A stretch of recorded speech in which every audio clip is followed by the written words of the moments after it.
diagnosis of my condition. There was a CT scan.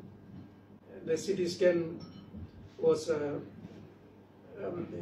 misinterpreted or erroneously interpreted to say that I had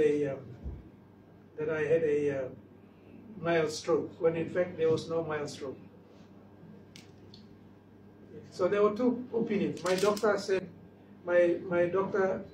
said it was not a mild stroke.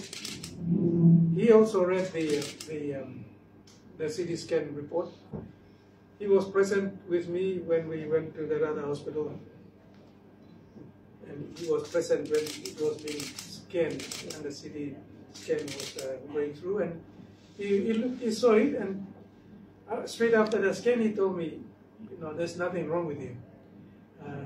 But then we were surprised that the report said I had a mild stroke, when in fact that was not true and not correct.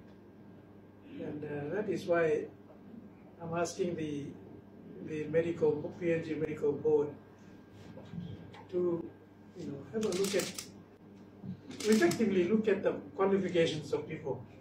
What kind of people are we employing here in this country?